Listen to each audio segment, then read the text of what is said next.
Hello बच्चों, कैसे हैं आप लोग। आई होप कि आप बहुत अच्छे होंगे, शानदार होंगे, ज़बरदस्त होंगे। और आज हम देख लेते हैं BSc 6 semester zoology paper first की आंसर की। और ये पेपर है एमजेपीआरयू यानी कि महात्मा ज्योतिबा फुले रोहिलखंड यूनिवर्सिटी बरेली का। अब जिन बच्चों ने इस यूनिवर्सिटी में एग्ज़ाम पेपर दिए हैं अपनी आंसर की चेक कर लो और ये चेक कर लो कि कौन से क्वेश्चन का ऑप्शन आप सही लगा कर आए हैं और कौन से क्वेश्चन का ऑप्शन आप गलत लगा कर आए हैं। चलिए फिर मैं स्टार्ट कर देता हूँ। बीएससी सेमेस्टर 6 एग्जामिनेशन 2024-25 का पेपर है, अभी हुआ है पेपर। ये पेपर कोड देख लो, एवोल्यूशनरी एंड डेवलपमेंटल बायोलॉजी। चलिए फिर क्वेश्चन फर्स्ट देखते हैं। ओके 75 क्वेश्चन आपको करने हैं, 100 क्वेश्चन दे रखे हैं, ये तो सबको पता ही होता है। क्वेश्चन फर्स्ट में लेता हूँ। नीचे उल्लेखित हार्डी वेनबर्ग समीकरण में पी स्क्वायर क्या दर्शाता है। अरे भाई क्या दर्शाता है, पी प्लस क्यू का whole square equal to P square plus 2pq plus Q square. जल्दी बताइए कौन से क्वेश्चन, इस क्वेश्चन का ऑप्शन आप कौन सा लगा कर आए हैं। तो पहले का number C. Okay sir, okay यही लगा कर आए हैं भाई। चलिए क्वेश्चन नंबर 2 लेता हूँ। किसी जनसंख्या में 25 व्यक्ति समयुग्मजी प्रभावशाली हैं, तो जिन व्यक्तियों के समयुग्मजी अप्रभावी होने की उम्मीद है वह हैं। अरे इसका भी आंसर ये 25 है, डी नंबर पे टिक लगा दो भाई। बेझिझक दिख रहा है ना आप लोगों को। ठीक है, मैं दिखाई दे रहा हूँ, नहीं दिखाई दे रहा हूँ, कोई दिक्कत नहीं है। क्वेश्चन नंबर 3 लेते हैं। किसी जनसंख्या के हार्डी वेनबर्ग संतुलन में रहने के लिए ये स्थिति आवश्यक है। अरे यार ए नंबर दे रखा है यादृच्छिक संभोग, वाह। बी नंबर कोई उत्परिवर्तन नहीं, सी नंबर बड़ी आबादी एंड डी नंबर ये सभी। तो कौन सा ऑप्शन क्वेश्चन नंबर 3 का आपको राइट लग रहा है। अरे यार ऊपर उस सभी लगा दो, डी पे लगा दो टिक। ओके आगे बढ़ाता हूँ मैं। क्वेश्चन 4 मेरे पास आता है, हार्डी वेनबर्ग संतुलन किसके अभाव में संचालित होता है। ओके ए नंबर जीन प्रवाह, बी नंबर उत्परिवर्तन, सी नंबर प्राकृतिक चयन एंड डी नंबर ये सभी। भाई चौथे का भी डी नंबर लगाओ, बिल्कुल सही लगा हुआ है आंसर। ओके आगे बढ़ाते हैं। क्वेश्चन नंबर 5 हमारा आ गया है। यह कथन हार्डी वेनबर्ग नियम का सर्वोत्तम वर्णन करता है। अच्छा 4 कथन दे रखे हैं, 4 कथन दे रखे हैं। एक कथन जो है वो राइट है, वो ढूंढ लो कौन सा है। गणितीय रूप से अपेक्षिक एलिल आवृत्तियों की भविष्यवाणी करना संभव है। और बी नंबर है, बड़ी आबादी में प्रमुख एलिल अधिक प्रजाति हो जाती है। सी नंबर है, एक बड़ी आबादी में समय के साथ एलिल आवृत्ति में परिवर्तन होता है। एंड डी नंबर है, एक बड़ी आबादी में वंशानुक्रम का तंत्र एलिल आवृत्ति को नहीं बदलता। राइट ऑप्शन डी पे टिक लगा दो। आगे बढ़ाते हैं, 100 क्वेश्चन है, टाइम नहीं है इतना। ओके सर, हार्डी वेनबर्ग समीकरण के पी और क्यू एक द्विगुणित जीव का प्रतिनिधित्व करते हैं। तो ए नंबर है केवल एलिल ए की आवृत्ति, बी नंबर है एलिल पी की आवृत्ति, सी नंबर है एलिल ए और स्मॉल ए की आवृत्ति। तो सी पे टिक लगा दो, आगे पढ़ने की जरूरत नहीं है, बिल्कुल सही टिक लगाया। क्वेश्चन 7 आ गए, क्वेश्चन 7 में आ गया। देखो उल्लेख करें कि हार्डी वेनबर्ग सिद्धांत को कितने कारक प्रभावित करते हैं। तो यार 5 कारक प्रभावित करते हैं, ये सबको पता होना चाहिए। ओके सर आगे बढ़ाते हैं। क्वेश्चन 8 है हमारा, जीवन की उत्पत्ति के लिए सबसे महत्वपूर्ण तत्व क्या है। भैया जीवन की उत्पत्ति के लिए सबसे महत्वपूर्ण एलिमेंट कौन सा है, जल्दी बताओ। सबको पता होना चाहिए कार्बन, क्योंकि कार्बनिक यौगिकों से ही हमारी बॉडी मिलकर तैयार हुई है, ध्यान देना है नहीं है। ओके आगे बढ़ाते हैं।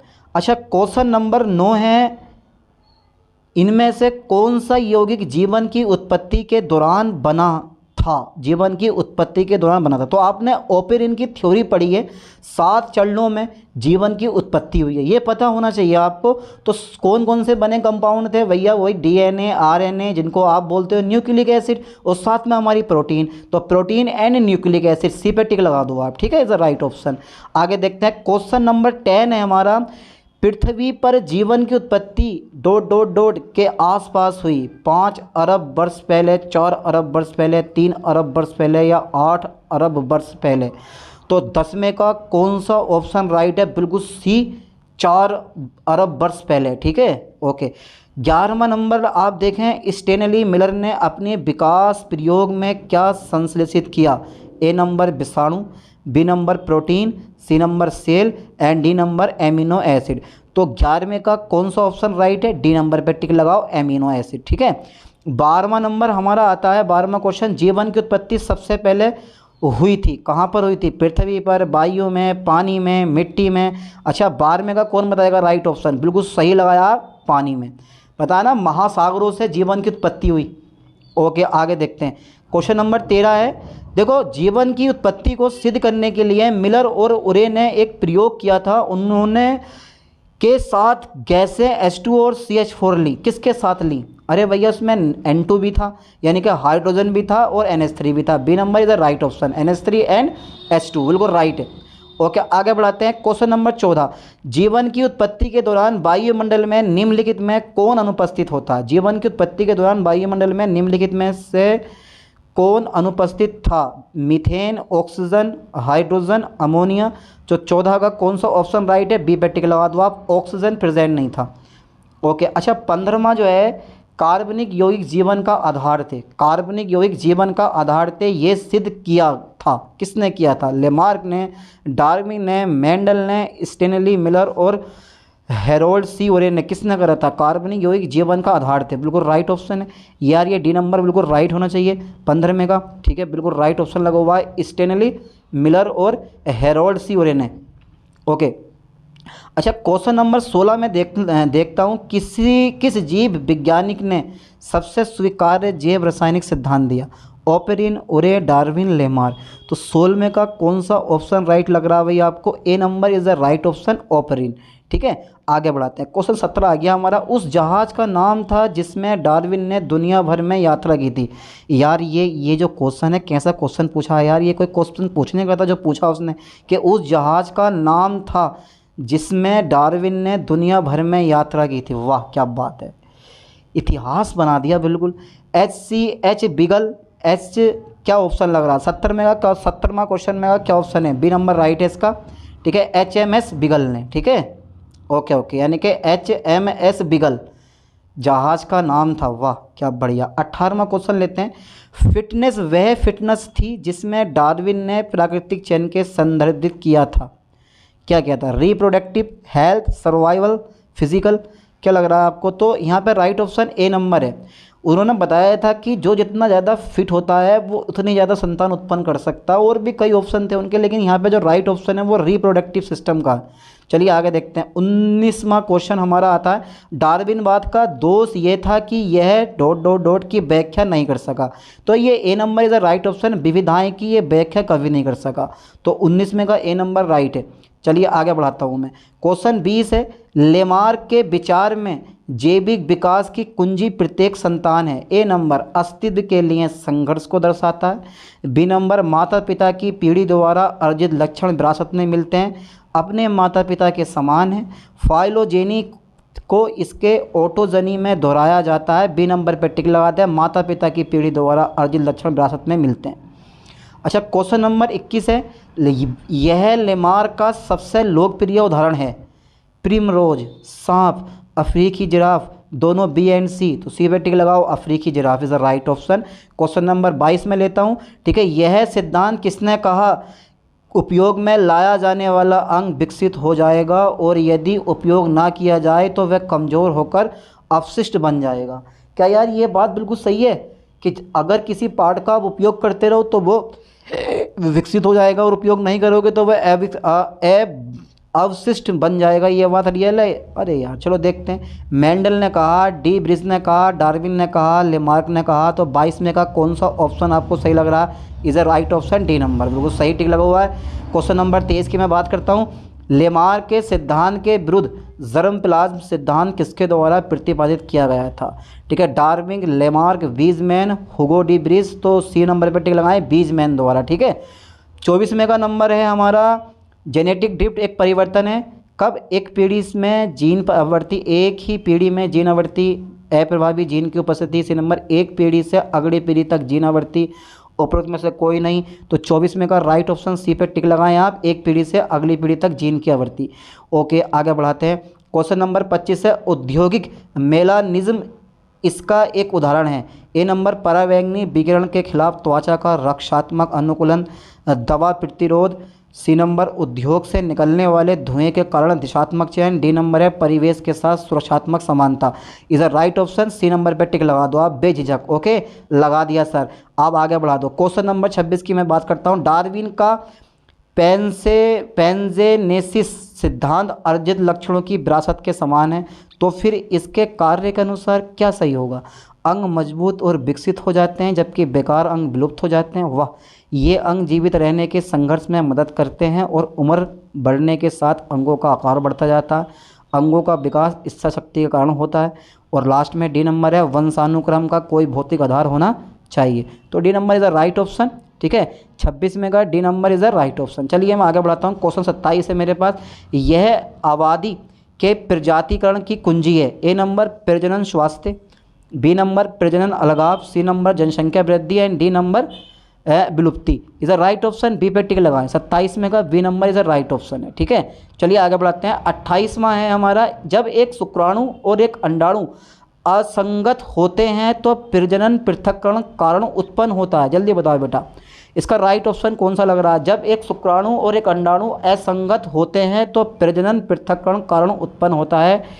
अस्थायी अलगाव, पारिस्थितिक अलगाव, युग्मक अलगाव, व्यवहारिक अलगाव। 28 में का कौन सा ऑप्शन राइट लग रहा है आपको? युग्मक अलगाव इज द राइट ऑप्शन। ठीक है, चलिए आगे बढ़ाते हैं।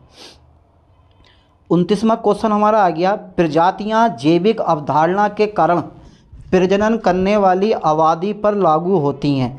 ए नंबर है, जो एक व्यवहार्य प्रजनन समूह बनाने के लिए पर्याप्त रूप से बड़े हैं। तो 29 में का डायरेक्ट ऑप्शन लगाएं, D number is a right option है। ठीक है, तो यहाँ पर आप प्रकृति में लगा दें।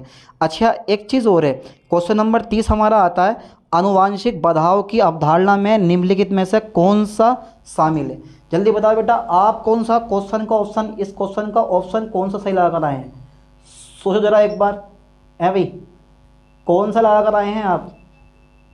अरे यार सर, हमें ना पता कौन सा लगा कर आए हैं। तो 30 में का राइट ऑप्शन है हमारा, ए नंबर पे टिक लगाएं आप, बिल्कुल सही लगा हुआ है। ठीक है, ए नंबर पे टिक लगा दें, इज राइट ऑप्शन। अच्छा, क्वेश्चन नंबर 31 की मैं बात करता हूँ। इस प्रकार की प्रजातियाँ दो प्रजातियों के बीच संकर के उत्पादन को सक्षम बनाती हैं। ए नंबर है एलोपैट्रिक प्रजाति, बी नंबर है पैरापैट्रिक प्रजाति और सी नंबर है अड़चन, सी नंबर है सहानुभूतिपूर्ण। तो 31 में का राइट ऑप्शन है आपका, बी पे टिक लगाओ आप। ठीक है, is A B number right option, parapatric प्रजाति। क्वेश्चन नंबर 32 हमारा आ जाता है, जरा बताओ कौन सा ऑप्शन सही है? क्वेश्चन पढ़ो पहले। प्रजाति के इस सिद्धांत के अनुसार एक नई प्रजाति अपने पूर्वजों की इस भौगोलिक सीमा से उभरती है। कौन सा लगा है? क्वेश्चन तो याद आ गया होगा आपको। बहुत सी यूनिवर्सिटी में एग्जाम पेपर मिलता है और बहुत सी यूनिवर्सिटी में एग्जाम पेपर नहीं मिला है। तो जिनको नहीं मिला है वो सोच लो कि यार कौन सा क्वेश्चन का आंसर हम सही लगा कर आए हैं। ठीक है, okay okay okay okay okay okay, कौन सा ऑप्शन सही लगा कर आए हैं भाई 32 में? जल्दी बताओ मुझे भी। C number is the right option. ठीक है, ओके, सी पर टिक लगा दो। चलिए मैं आगे बढ़ाता हूँ। अच्छा, क्वेश्चन नंबर 33 है मेरे पास, निम्नलिखित में से कौन सा जीवाश्म बनता है भैया? ए नंबर है, ए विलुप्त जानवर का खनिज युक्त बिल, बी नंबर एक अज्ञात जानवर ग्लेशियर में जमा हुआ पाया गया, सी नंबर एम्बर के एक ब्लॉक के अंदर एक चींटी पाई गई जो 110 मिलियन वर्ष पुरानी है, उपरोक्त सभी। तो 33 में का राइट ऑप्शन डी नंबर है। अबे यार कितने कितने बड़े ऑप्शन इसने दिए हैं यहाँ पर। 33 में का राइट ऑप्शन कौन सा है? डी नंबर पर आप टिक लगा दें। ठीक है, बेझिझक। क्वेश्चन नंबर 34 है हमारा। यार ऑप्शन बहुत बड़े हैं ना, अब इतने बड़े ऑप्शन में तो माइंड पक्का 100% घूमना ही घूमना है। अच्छा बताओ, घूमेगा नहीं घूमेगा? क्वेश्चन नंबर 34 में का देखो ज़रा, किस जानवर के जीवाश्म बनने के अधिक संभावना है? किस जानवर के जीवाश्म बनने की अधिक संभावना है? जल्दी बताओ बेटे, कौन सा ऑप्शन सही होगा? किस जानवर का जीवाश्म बनने में अधिक संभावना है? तो यहाँ पर आप टिक लगा दो बी नंबर पर। जानवर समुद्र में मर जाता है और गहराई में डूब जाता है। बी नंबर पर टिक लगा दिया मैंने। ठीक है, ओके। अच्छा, क्वेश्चन नंबर 35 है मेरे पास, निम्नलिखित बयानों में से कौन सा सच्चा है? अच्छा, कौन सा सच्चा है, सबसे अच्छा है? जल्दी बताओ, बी नंबर पे टिक लगा दो बेझिझक। आगे बढ़ाता हूँ। ठीक है, 36 है मेरे पास क्वेश्चन नंबर, पूरा मानव विज्ञान, ठीक है, पूरा मानव विज्ञान ... का अध्ययन है। जल्दी बताओ बेटे, 36 में का कौन सा ऑप्शन होना चाहिए? बी नंबर पे टिक लगाओ। ठीक है, राइट ऑप्शन है। मैं आगे बढ़ाता हूँ। ऐसा करने पे तो यार इतने इतने बड़े ऑप्शन दे रखे हैं ना, इसे पढ़ते पढ़ते पढ़ते पढ़ते घंटे बीत जाएंगे मेरे ख्याल से। मैं डायरेक्ट ही ऑप्शन बता रहा हूँ, बस टिक लगाते रहो। क्वेश्चन नंबर 37 है मेरे पास। 36 हो गया? ठीक है, ओके ओके। 37वां क्वेश्चन है, देखो जल्दी। रेडियो कार्बन डेटिंग, हर साल भैया इससे क्वेश्चन आती आता। रेडियो कार्बन डेटिंग जैविक नमूनों की आयु सीमा का पता लगाने में मदद कर सकती है जो इससे अधिक पुरानी ना हो, 50,000 वर्ष। ठीक है, ए नंबर पे टिक लगा दो आप। ठीक है, ओके ओके ओके। तो 37वें का ए नंबर, यस राइट। आगे बढ़ाता हूँ। 38वें का क्वेश्चन है हमारा, जैविक विकास का सबसे प्रत्यक्ष प्रमाण है जीवाश्म, भ्रूण, आकृति विज्ञान या अवशेषीय अंग। तो 38वें का ए नंबर पे टिक लगाओ, जीवाश्म। अच्छा, मैं आगे बढ़ाता हूँ। क्वेश्चन 39 है, अचानक वंशानुगत परिवर्तन कहलाते हैं। अरे वाह, क्या बात है। उत्परिवर्तन, प्राकृतिक चयन, पर्यावरण संयोजन, लिंकेज। तो 39वें का राइट ऑप्शन है ए नंबर, उत्परिवर्तन। ठीक है, चलिए आगे बढ़ाते हैं। क्वेश्चन 40 है, हुगो डी ब्रिज ने उत्परिवर्तन सिद्धांत को सिद्ध करने के लिए किस पौधे का प्रयोग किया था? जल्दी बताओ। इवनिंग प्रिमोरोज, मॉर्निंग प्रिमोरोज, नाइट प्रिमोरोज, मटर पेट। ये नंबर पे टिक लगाएं, ए नंबर पे इज द राइट ऑप्शन। ठीक है, 41वां नंबर है, निम्नलिखित में से कौन उत्परिवर्तन सिद्धांत से संबंधित नहीं है? ठीक है, निम्नलिखित में से कौन उत्परिवर्तन सिद्धांत से संबंधित नहीं है? तो D number is the right option. यह एक सतत प्रक्रिया। ओके, 42वां क्वेश्चन है, उत्परिवर्तन सिद्धांत डॉट डॉट डॉट की व्याख्या नहीं करता। किस चीज़ की व्याख्या नहीं करता? नकल का विकास, सल्टेशन, विविधताएं, फूलों के गुणसूत्र। तो 42वें का राइट ऑप्शन ए नंबर है, नकल का विकास की व्याख्या नहीं करता। अच्छा, क्वेश्चन 43 है, किस मौजूदा प्रजाति से एक या अधिक नई प्रजातियों के निर्माण की प्रक्रिया को कहा जाता है? जातीयकरण, सल्टेशन, उत्परिवर्तन, विकिरण। तो 43 का राइट ऑप्शन ए नंबर पर टिक लगा दो आप, जातीयकरण। ठीक है, अरे ये तो बड़े सिंपल से क्वेश्चन है, इन्हें आराम से आप करके आवे होगे। किसी विशेष क्षेत्र की स्थानीय आबादी को डॉट डॉट डॉट नामक सबसे जाना जाता है? स्थानीय लोग, दौड़, ग्रामीण, डेम्स। तो 44वें नंबर का क्या ऑप्शन होना चाहिए? ए नंबर, स्थानीय लोग। ठीक है, लोकल्स। 45वां है, विकासवादी प्रजाति की अवधारणा का प्रस्ताव किसने दिया? विकासवादी प्रजाति की अवधारणा का प्रस्ताव किसने दिया? किसने दिया था भाई? सी नंबर, जॉर्ज गैलोल्ड सिम्पसन ने। ठीक है, सिम्पसन ने। ओके। अच्छा, क्वेश्चन 46 है हमारा, निम्नलिखित में से कौन सा बिंदु उत्परिवर्तन सिद्धांत का समर्थन करता है? निम्नलिखित में से कौन सा बिंदु उत्परिवर्तन सिद्धांत का समर्थन करता है? तो 46 का C number is a right option. उत्परिवर्तन नई किस्मों को जन्म देता है। ठीक है। अच्छा, 47वां क्वेश्चन है, डॉट डॉट डॉट को सिंगल स्टेप लार्ज म्यूटेशन कहा जाता है? अलगाव को, नमकीन बनाना, उत्परिवर्तन विरोधी, अनंत उत्परिवर्तन। तो 47 का एक ही ऑप्शन राइट है, वो है बी नंबर, नमकीन बनाना। ठीक है, सेल्टेशन। अच्छा, क्वेश्चन नंबर 48 है हमारा, डॉट डॉट डॉट को सरीसृपों और पक्षियों के बीच एक लुप्त कड़ी को माना जाता है? आर्कियोप्टेरिक्स। हाँ बिल्कुल राइट ऑप्शन है। 48 का ए नंबर होना चाहिए भाई, और ए नंबर पक्का बिल्कुल। चलिए आगे बढ़ाते हैं। 49वां क्वेश्चन हमारा आता है, प्राकृतिक चयन के माध्यम से प्रजातियों की उत्पत्ति डॉट डॉट डॉट द्वारा लिखी गई थी? चार्ल्स डार्विन, लुडमिला क्रूपियानोवा, मिखाइल ए फेडो नकीन, और उपरोक्त में से कोई नहीं। तो भैया राइट ऑप्शन 49 का ए होना चाहिए। ठीक है, और ए ही है इसका, चार्ल्स डार्विन। अच्छा, क्वेश्चन 50 है, वह बल जो विकास की शुरुआत करता है? ए नंबर, भिन्नता, उत्परिवर्तन, विलुप्ति या अनुकूलन। तो 50 का राइट ऑप्शन है, बी नंबर पर टिक लगाएं, उत्परिवर्तन। ठीक है। चलिए 51 में आगे देखते हैं। क्वेश्चन डॉट डॉट डॉट शुक्राणु को उसकी गति के लिए ऊर्जा प्रदान करता है?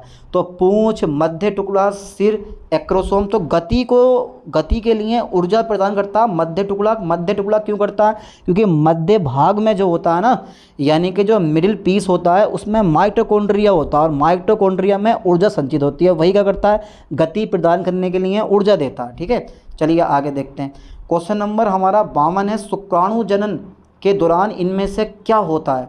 अर्धसूत्री विभाजन इज अ राइट ऑप्शन। ठीक है, यानी कि अभी देखते हैं। तो 52 में का जो हमारा ऑप्शन है वो है हमारा बी नंबर। ठीक है, अर्धसूत्री विभाजन। ओके, चलिए बी पे टिक लगा दो आप बेझिझक। आगे बढ़ाता हूँ। क्वेश्चन नंबर 53, इनमें से कौन सा शुक्राणु जनन का सही क्रम है? इनमें से कौन सा शुक्राणु जनन का सही क्रम है? तो यहाँ पर जो है ना, बी नंबर पे टिक लगाएं आप। ठीक है, 53 में का बी नंबर। ठीक है, चलिए आगे बढ़ाते हैं। क्वेश्चन नंबर 54 है हमारा, इनमें से कौन स्तनधारी शुक्राणु के मध्य भाग में पाया जाता है? माइटोकॉन्ड्रिया। 2 जगह लिखा हुआ है, ए पे टिक लगा दो आप। ठीक है, पचपन नंबर है हमारा, इनमें से कौन सा लिटिक एंजाइम है जो शुक्राणु द्वारा छोड़ा जाता है? एक्रोसोम, लिगेज, इनमें से कोई नहीं, हाइलू यानी कि हाइल्यूरोनिडेज। तो 55 में का कौन सा ऑप्शन आपको राइट लग रहा है? ए नंबर, ठीक है, हाइल्यूरोनिडेज, ए नंबर पर टिक लगा दो आप। आगे बढ़ाता हूँ। 56वां क्वेश्चन है हमारा, इनमें से अंडजनन और शुक्राणु जनन के बीच प्रमुख अंतर क्या है? यार क्वेश्चन पेपर बड़ा डिफिकल्ट टाइप का दे रखा है इन लोगों ने, कम से कम कुछ क्वेश्चन तो ऐसे रखते 33 या 25 क्वेश्चन ऐसे रख देते थे जो हर बच्चे को आते। बड़ा अजीब सा पेपर बनाया। इनमें से अंडजनन और शुक्राणु जनन के बीच प्रमुख अंतर क्या है? जल्दी बताओ बेटे। 56 में का कौन सा ऑप्शन लग रहा है आपको? C number is the right option. शुक्राणु जनन से 4 शुक्राणु बनते हैं जबकि अंड जनन से 1 अंडाणु बनता है, इज द राइट ऑप्शन, ठीक है। 57वां क्वेश्चन है हमारा, निम्नलिखित में से कौन सा हार्मोन डिम ग्रंथि रोम के विकास को उत्तेजित करता है? FSH, वाह क्या बात है, FSH होना चाहिए। 57 में का A number is the right option. चलिए अगला क्वेश्चन देखते हैं। 58 पे एक बार नज़र दौड़ा लेते हैं। नज़र हटी तो दुर्घटना घटी। मानव अंडाणु की गैर सेलुलर झिल्ली को कहा जाता है? जोना पेलोसिडा, जोना रेडिएटा, सी नंबर झिल्ली ग्रैनुलोसा और डी नंबर पीतक झिल्ली। तो 58 का जो राइट ऑप्शन है वो ए नंबर है, जोना पेलुसिडा, ठीक है।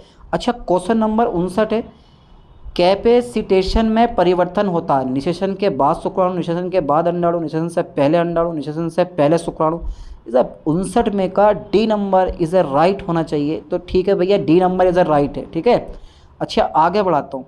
क्वेश्चन नंबर 60 है, द्वितीयक अंडाणुओं में अर्धसूत्री विभाजन ... सेकंड तक पूरा नहीं होता।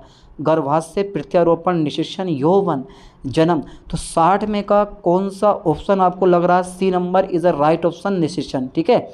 अच्छा क्वेश्चन नंबर 61 है, शुक्राणु द्वारा अंडे के प्रवेश में क्या मदद करता है? शुक्राणु द्वारा अंडे के प्रवेश में क्या मदद करता है? निषेचन झिल्ली, एंटी फर्टिलाइजेशन, सी नंबर शुक्राणु लाइसिन, उर्वरक। Is a right option sperm lysin, C number पे टिक लगा दो, ठीक है। 61 में का C number is a right. अच्छा 62 में आ गया, रसखलन के बाद शुक्राणु यानी कि sperm move after ejaculation at a rate of nearly, ठीक है, गति से आगे बढ़ते हैं। यानी कि रसखलन के बाद शुक्राणु लगभग ... की गति से आगे बढ़ते हैं। तो 2 से 4 mm प्रति मिनट, 2 से 4 इंच प्रति मिनट, 2 से 4 सेंटीमीटर प्रति मिनट। तो राइट ऑप्शन है 2 से 4 सेंटीमीटर प्रति मिनट, ठीक है। अच्छा स्तनधारियों में निषेचन कहाँ होता है? डिम वाहिनी में, बसा डिफ्रेक्टिया में नहीं होता, डिम वाहिनी में होता। 63 में का बी नंबर। अच्छा 64वां जो है बाह्य निषेचन होता है उभयचर में, बिल्कुल राइट है, ठीक है, बाह्य निषेचन होता है उभयचर में। 64 में का बी नंबर राइट ऑप्शन है। चलिए आगे बढ़ाते हैं। क्वेश्चन नंबर 65 है, विदलन से बनने वाली कोशिकाओं की एक ठोस गेंद कहलाती है? फ्यूज, भ्रूण, यूमनज और मोरूला। ये डी नंबर इज राइट होना चाहिए मेरे ख्याल से। क्या लगा कर आए हैं आप लोग? 65 में का कौन सा क्वेश्चन का ऑप्शन लगा कर आए हैं आप? जल्दी बताओ भाई। 65 में का कौन सा क्वेश्चन आप लगा कर आए हैं? सोच लो एक बार भाई। भाई तो 65 में का D number is a right option, ठीक है। ये तो लगा आया मोरूला, अरे यही लगा आए हैं सर, टेंशन न लें आप। युग्मनज के विकास के अध्ययन को कहा जाता है, ठीक है, फिजियोलॉजी, पक्षी विज्ञान, प्राणी शास्त्र, भ्रूण विज्ञान। तो 66 में का राइट ऑप्शन है डी नंबर, ठीक है, फिजियोलॉजी। ओके चलिए आगे देखते हैं। क्वेश्चन नंबर 67 है, अंग निर्माण को कहा जाता है? ठीक है बिल्कुल बी नंबर इज राइट है, ठीक है, ऑर्गोनोजेनेसिस, ठीक है। नर युग्मक किसे कहते हैं? शुक्राणु को कहते हैं, सी नंबर पर टिक लगा दो। अच्छा 69वां क्वेश्चन हमारा आ गया, अंडे के चारों ओर लगे सुरक्षात्मक आवरण को क्या बोलते हैं? अंडे की झिल्ली, कोशिका झिल्ली, निषेचन झिल्ली, इनमें से कोई नहीं, अंडे की झिल्ली बोलते हैं, एग मेम्ब्रेन। अच्छा क्वेश्चन नंबर 70 है हमारा, पुनरुत्पादन प्रक्रिया को सबसे महत्वपूर्ण घटना। ए नंबर निषेचन की, प्रत्यारोपण की, निषेचन और प्रत्यारोपण उपरोक्त में से कोई नहीं, C number is the right option. 70 में का सी नंबर होना चाहिए, ठीक है। ओके 71वां आ गया, शुक्राणु कितने समय तक जीवित रहते हैं? 3 से 5 दिन तक जीवित रहते हैं, लेकिन यहाँ पर आप डी पे डालो 72 घंटे, ठीक है, 3 दिन हो ही गए। तो 72वां क्वेश्चन है हमारा, बिना निषेचन के अंडे के विकास की प्रक्रिया को कहा जाता है, बिना निषेचन के अंडे के विकास की प्रक्रिया को पार्थेनोजेनेसिस, मेटाजेनेसिस, युग्मक जनक, अंड जनन। तो 72 में का राइट ऑप्शन ए है पार्थेनोजेनेसिस। ओके, युग्मनज के विदलन को संदर्भित करता है। तो 73 में का राइट ऑप्शन है ए नंबर, ठीक है, पढ़ लो खुद अपने आप, देख लो। अच्छा, क्वेश्चन नंबर 74 है, यानी कि बाह्य भ्रूण झिल्लियों में से एक dot dot dot dot dot विकासशील भ्रूण और भ्रूण के लिए एक तरल वातावरण प्रदान करती है। कोरियोन, एमनियन और क्या है, एलॉन्टोइस और थोकथैली। 74 में का राइट ऑप्शन है हमारा बी नंबर पे टिक लगा दो बेझिझक, ठीक है, एमनियन, ठीक है। ओके, आगे बढ़ाता हूँ। क्वेश्चन नंबर 75 आ गया, कौन सी बाह्य भ्रूण झिल्ली गर्भनाल रक्त वाहिकाएं बनकर भ्रूण की संचार प्रणाली में योगदान करती हैं? कोरियोन, एमनियोन, फिर एलॉन्टोइस एंड थोकथैली। 75 में का राइट ऑप्शन है हमारा सी नंबर, ठीक है, सी पे टिक लगाओ, एलॉन्टोइस। ओके ओके, अच्छा मैं आगे बढ़ाता हूँ। 76वां क्वेश्चन हमारा आता है, वह जगह है जहाँ भ्रूण का रक्त मृत रक्त के साथ अणुओं का आदान प्रदान करता है, ठीक है, गर्भनाल, प्लेसेंटा, योनि, गर्भाशय। तो 76 में का सी नंबर होना चाहिए मेरे ख्याल से, is a right option placenta में, ठीक है। ओके, अच्छा 77वां क्वेश्चन है हमारा, भ्रूण के गर्भनाल के आधे हिस्से में विकसित होने वाली अतिरिक्त भ्रूण झिल्ली है, ठीक है, कौन सा ऑप्शन सही है इसका? 77 में का D number is a right option, ठीक है, ये वाला कोरियोन। चलिए आगे देखते हैं। 78वां, निम्नलिखित में से कौन प्राथमिक जर्म परत नहीं है? ठीक है, एंडोड्रम, गैस्ट्रोड्रम, एक्टोड्रम, मेसोड्रम। प्राथमिक जर्म परत नहीं है, ये कैसा क्वेश्चन है भाई? 78 में का अजीब सा क्वेश्चन पूछ लिया। गैस्ट्रोड्रम, ठीक है, राइट ऑप्शन ए पे टिक लगाओ, गैस्ट्रोड्रम नहीं होती, ठीक है, यानी कि A number is the right option. चलिए आगे बढ़ाता हूँ। 79 है, भ्रूण में दृष्टिगोचर होने वाली पहली प्रमुख शारीरिक प्रणाली कौन सी है? कंकाल, कार्डियोवैस्कुलर, तंत्रिका, मसल। क्या लग रहा है आपको? 79 का ऑप्शन बी नंबर पर टिक लगा दो बेझिझक, कार्डियोवैस्कुलर। चलिए आगे देखते हैं।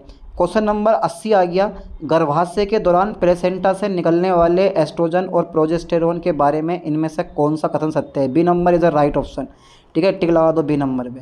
आगे बढ़ाते हैं। 81वां, स्तनपान के कौन से हार्मोन शामिल होते हैं? स्तनपान में कौन से हार्मोन शामिल होते हैं? डी पे टिक लगाओ, ए एंड सी दोनों। चलिए 82वां क्वेश्चन आ गया, उम्र बढ़ने के अध्ययन को डॉट डॉट डॉट कहा जाता है? जीवाश्म विज्ञान, नर्व्स विज्ञान, यानी कि ठीक है, एल्डरोलॉजी और जेरोंटोलॉजी। 82 में का कौन सा ऑप्शन सही है? डी नंबर, ठीक है, जेरोंटोलॉजी। अच्छा क्वेश्चन नंबर 83 हमारा, इनमें से कौन उम्र बढ़ने का समकालीन सिद्धांत है? ये सभी सही हैं, राइट ऑप्शन है, ये सभी सही हैं, ठीक है। ये लग रहा है आपको 83 में, चलो देखते हैं कौन सा ऑप्शन है। तो 83 का यार डी नंबर लगा दो, मेरे ख्याल से ये सभी सही हैं, ठीक है, लेकिन यार मेरे ख्याल से इसका ए ऑप्शन सही है बिल्कुल, ऐसा लग रहा है कि उम्र बढ़ना अनुवांशिक है, ठीक है, ए पे टिक लगाओ यार। चलिए आगे बढ़ाते हैं। क्वेश्चन नंबर 84 है, शरीर के अंगों से एक नई व्यक्तिगत इकाई को जन्म देने वाली क्षमता कहलाती है? क्या कहलाती है? 84 का कौन सा ऑप्शन सही है? सी नंबर पर टिक लगा दो, ठीक है, पुनर्जनन।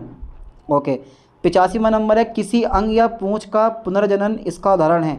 एपीमोर्फोसिस, बी नंबर ऑटोटोमी, सी नंबर प्रतिपूरक अतिवृद्धि एंड मोर्फोलेसिस। तो क्या लग रहा है 85 में का कौन सा ऑप्शन लगा रहे हैं आप? ए नंबर पर टिक लगाओ, इज राइट ऑप्शन, एपीमोर्फोसिस। चलिए आगे देखते हैं। 86वां है, पुनर्स्थापनात्मक पुनर्जनन डॉट डॉट डॉट है? घावों को ठीक करना, माता पिता के शरीर के एक टुकड़े से एक नई इकाई का गठन। सी नंबर बड़ा लंबा दे रखा है, या ये सभी? 86 में का राइट ऑप्शन बी नंबर है, ठीक है, माता पिता के शरीर के एक टुकड़े से एक नई इकाई का गठन। चलिए क्वेश्चन नंबर 87 देखते हैं। निम्नलिखित में से किसमें पुनर्जनन देखा जा सकता है? प्लाज्मोडियम, स्पंजिला, केंचुआ, स्टारफिश में। राइट ऑप्शन डी पे टिक लगाओ, स्टारफिश में, ठीक है। अच्छा 88 क्वेश्चन है, दोहरावदार पुनर्जनन को देखा जा सकता है? Mollusc, tadpole, hydra. C number hydra में, ठीक है। ओके, क्वेश्चन नंबर 89 है, अरे भैया बड़ा लंबा क्वेश्चन है। क्वेश्चन नंबर 89 बहुत बड़ा, मैं पढ़ ही ना रहा, मैं डायरेक्ट ए पे टिक लगा दे रहा हूँ, ठीक है, A number is the right option है इसका। हटाओ आगे बढ़ाता हूँ मैं। क्वेश्चन नंबर 90, मोर्फोलोसिस और एपीमोर्फोसिस की तुलना करते समय कौन सा कथन सही नहीं है। तो 90 का राइट ऑप्शन है सी नंबर पर टिक लगा दो। उभयचर अंगों के पुनर्जनन में, ठीक है, एपीमोरोफोसिस शामिल है, ठीक है, हटाओ इसको। क्वेश्चन नंबर मेरे पास 91 है, निम्नलिखित में से कौन सी कोशिका विशिष्ट प्रकार की कोशिकाओं को जन्म देने और नवीनीकरण करने में सक्षम होती है। तो यार 91 का कौन सा ऑप्शन लग रहा है आपको? स्टेम कोशिकाएं, ठीक है, बी नंबर पर टिक लगा दें। स्टेम कोशिकाओं का, अच्छा क्वेश्चन नंबर 92, स्टेम कोशिकाओं का मूल गुण यह है कि इनमें कोई डॉट डॉट डॉट नहीं होता। संरचना जो स्टेम कोशिकाओं को विशेष कार्य करने की अनुमति देती है। नाभिक, साइटोप्लाज्म, ऊतक, DNA. Right option C number ऊतक, सी नंबर पर टिक लगाओ ऊतक, ठीक है। अच्छा क्वेश्चन नंबर 93 है, निम्नलिखित में से कौन सी स्टेम कोशिकाएं वास्तविक स्टेम कोशिकाएं कहलाती हैं? टोटीपोटेंट कोशिकाएं, जर्मीपोटेंट कोशिकाएं, गैर शक्तिशाली कोशिकाएं एंड फ्लूरीपोटेंट कोशिकाएं। तो 93 का राइट ऑप्शन डी नंबर है, फ्लूरीपोटेंट कोशिकाएं। क्वेश्चन नंबर 94 है, निम्नलिखित में से किसमें बहुशक्तिशाली स्टेम कोशिकाएं होती हैं जो रक्त की सभी कोशिकाओं को जन्म देती हैं लेकिन अन्य प्रकार की कोशिकाओं को नहीं? अस्थि मज्जा, बिल्कुल राइट ऑप्शन है बोन मैरो, ठीक है। अच्छा क्वेश्चन नंबर 95 है, स्टेम कोशिकाओं के संभावित उपयोगों में स्टेम कोशिकाएं नई दवाओं के परीक्षण के लिए विशिष्ट कोशिकाएं प्रकार प्रदान कर सकती हैं। और यह है डॉट डॉट डॉट डॉट, क्या लग रहा है आपको? कौन सा ऑप्शन आप लग रहा है, बताओ जल्दी। पार्किंसंस थेरेपी, कोशिका आधारित चिकित्सा, जैव प्रौद्योगिकी, पुनर्संयोजित चिकित्सा। तो 95 का राइट ऑप्शन है ए नंबर, ठीक है, बिल्कुल सही लगा हुआ है, पार्किंसंस थेरेपी। क्वेश्चन नंबर 96 है, स्टेम कोशिकाओं को तरल में संरक्षित किया जाता है। ग्वानिन, नाइट्रोजन, ठीक है, टायरोसिन और सिरिजिन। क्या लग रहा है? 96 का कौन सा ऑप्शन होगा? बी नंबर पर टिक लगा दो, नाइट्रोजन, ठीक है, is a right option, B number. चलिए आगे बढ़ाते हैं। क्वेश्चन 97 है, प्लेसेंटा डॉट डॉट डॉट उत्पन्न करता है। प्लेसेंटा क्या उत्पन्न करता है? तो बता दिया मैंने पीछे, कौन से यानी कि प्रोलैक्टिन, ऑक्सीटोसिन, एस्ट्रोजन और प्रोजेस्टेरोन, कूप उत्तेजक हार्मोन। तो भैया राइट ऑप्शन कौन सा है 97 का? जी हमें भी बता दो है भैया, सी नंबर, एस्ट्रोजन और प्रोजेस्टेरोन।